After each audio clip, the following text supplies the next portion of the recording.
ఈరోజు మన ధ్యానాంశము మత్తయి సువార్త 26వ అధ్యాయము 17వ వచనం. నేనాయనను మీకు అప్పగించిన ఎడల నాకేమి ఇతురని వారిని అడిగాను. అందుకు వారు 30 వెండి నాణములు పూచి వానికి ఇచ్చిరి. దేవుడికి స్తోత్రం కలుగును గాక. మరి ఇక్కడ చూస్తున్న వచనము ఇస్కరియోతు యూదా గురించి. మరి ఇస్కరియోతు యూదా ఆయనను అప్పగించడానికి నాకేమి ఇస్తారని ప్రధాన యాజకులను అడిగినప్పుడు 30 వెండి నాణములు ఇస్తాము అని చెప్పినప్పుడు ఇస్కరియోతు యూదా దేవుడిని అప్పగించడానికి సిద్ధపడి ఉన్నాడు. మరి పరిశుద్ధాత్మ దేవుడు వాక్యాన్ని వింటున్న నీతో మనతో మాట్లాడుతున్నాడు. ఏంటంటే మరి ఇస్కరియోతు యూదా యొక్క జీవితంలో అతను సిరికి ఆశపడడం, అంటే డబ్బులకు ఆశపడడం మనం చూస్తున్నాం.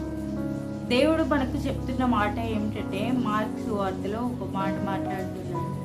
ఏంటంటే సిరికి దేవునికి దాసులుగా ఉండలేరు. ఒక మనుషుడు సిరిని ప్రేమించడం, డబ్బును ప్రేమించడం, అదేవిధంగా దేవుడిని ప్రేమించడం, ఈ రెండింటి మధ్యలో ఎవరికీ న్యాయం చేయలేడు. సిరి వైపు ఉంటే, అంటే డబ్బు వైపు ఉంటే డబ్బునే ప్రేమిస్తున్నాడు, దేవుడిలో ఉండలేడు. అదేవిధంగా దేవుడిని ప్రేమిస్తే దేవుడినే ఉండగలడు, కానీ డబ్బును ప్రేమించలేడు. పరిశుద్ధాత్మ దేవుడు ఏం చెప్తుంటాడంటే వాక్యం ద్వారా మనతో మాట్లాడుతున్న మాట, నీవు సిరిని ప్రేమించకు, నన్ను ప్రేమించు. డబ్బును ప్రేమిస్తే మనకేం రాదు. ఇస్కరియోతు యూదా జీవితంలో డబ్బును ప్రేమించి 30 వెండి నాణములకు యేసుక్రీస్తు వారిని అప్పగించి చివరికి అతడు ఉరివేసుకొని చనిపోతాడు.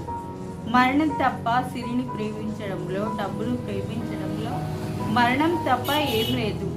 గెహాజీ పాత నిబంధన చూసుకున్నట్టయితే ఎలీషాను వెంబడించిన గెహాజీ జీవితంలో డబ్బును ప్రేమించి, సిరి సంపదలను ప్రేమించి కుష్ఠరోగం సంపాదించుకున్నాడు.